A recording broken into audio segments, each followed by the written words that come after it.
Hello, Katsura here speaking, internet's busiest anime nerd, and today I wish to talk about an anime that came out 5 years ago, and is about to turn five actually, and it's the Violet Evergarden the movie. This is a movie that came out back in September of 2020 to be exact, and it's going to mark 5 years since it officially came out, and this came out on the likes of Kyoto Animation Studios. Now, obviously, why am I talking about this movie, right? Well, in retrospect, if you haven't watched the Violet Evergarden anime that came out back in 2018, if I'm not mistaken, um, this anime, in my honest opinion, is like a modern masterpiece when it comes to storytelling, animation, and just overall building a really good sense of like pure fantasy while simultaneously giving us some of the best slice of life anime that has to offer in such a deeper context. So, of course, if you haven't watched this show, I highly recommend watching it prior to this because in this movie, I might get into like a little bit of spoilers, just a warning.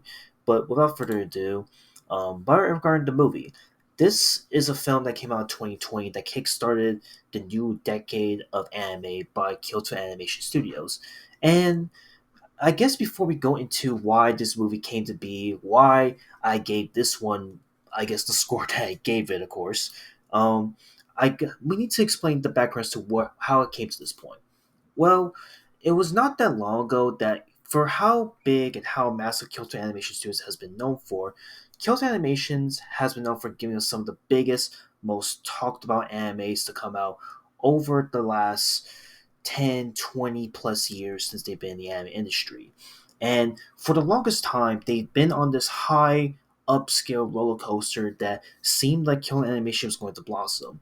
I mean, who can forget that this is the same anime studio that gifted us shows that if we were to sort out by the members, these they given us classic shows like Silent Voice, the Clannad series, Kobayashi no Dragon Maid, the Chumbio anime, Keion, Haruhi Suzumiya, Nichijou, Free, and plethora of other shows that have come in their wake of this show. Now, simultaneously, obviously, given that we are talking about Kyoto Animation Studios, how did it get to this point of them making the movie to be, right?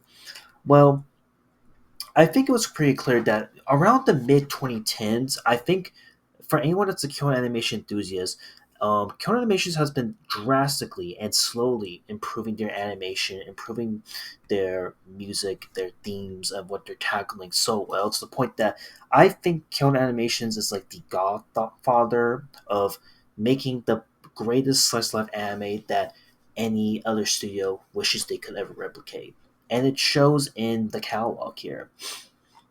So, unfortunately, this took a really, really dark turn, of course, that during this time period, we also, prior to this, after Violet Evergarden, the first season came out, sadly, tragedy struck. And that was a year ago, 1 year after the release of Violet Evergarden, there was the infamous Kyoto fires,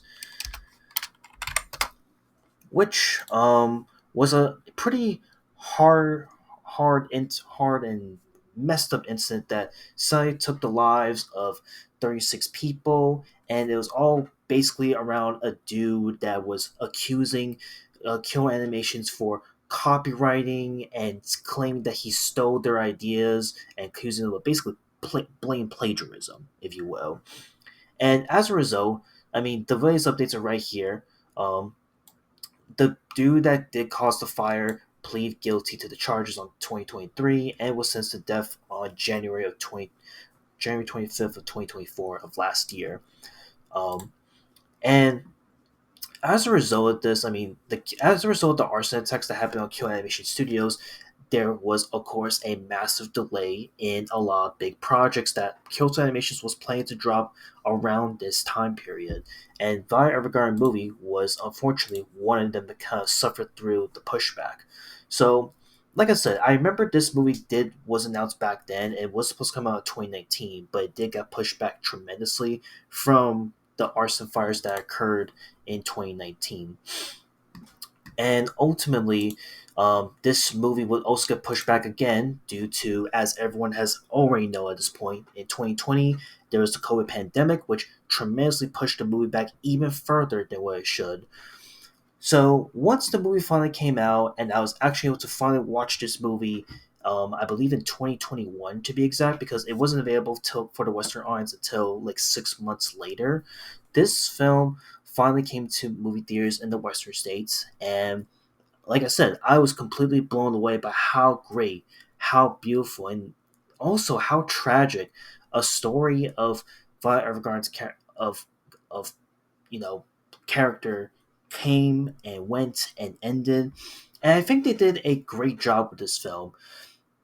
The, for me, this is definitely one of the strongest films to come out of 2020 of that year. I think it's arguably one of the best films to come out of this decade that still holds up to this day. I mean, it's hard to really talk about this movie without spoiling it, because if I talk about even like an iota of what this film's all about, I feel like it would spoil what the show was, what the whole point of the show was, and what the movie was all about, right?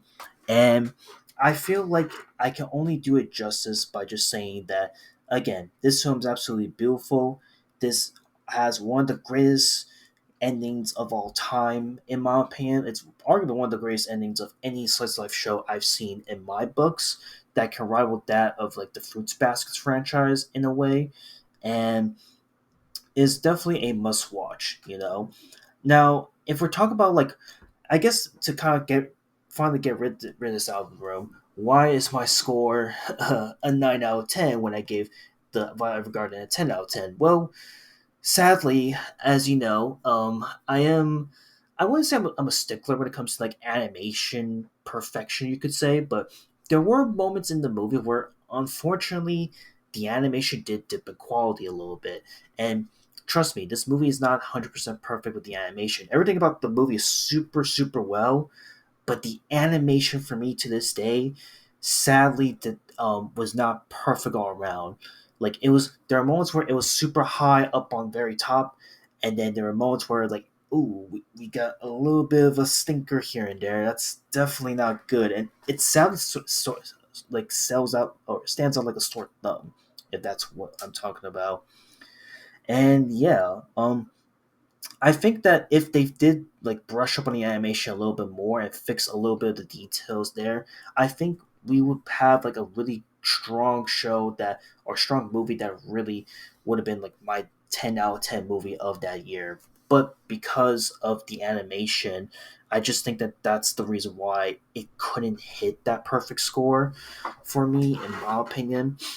Um, but still, even with the animation being like the downfall of the show per se, I don't blame Kill Animations for this case, because again, if you were to understand what happened during this time period where again they had to push this movie back tremendously after the arson fire attacks, and they had to push it back due to the COVID pandemic starting to come about in during that same year, it makes a lot of sense why the film resulted in the film that it is.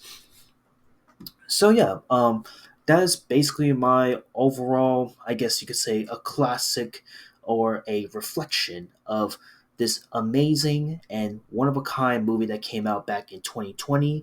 And again, if you haven't watched Violet Evergarden, I highly recommend watching this film and watching the actual TV show itself, so that you not only get to experience what I experienced, but you probably get to cry your eyes out when you see the ending of this film.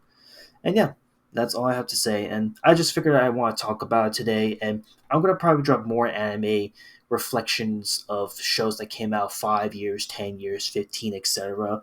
And see if any of y'all are interested. But I'm just posting what I have to say and how I feel about certain shows. And yeah, I'll see you in the next one. Later.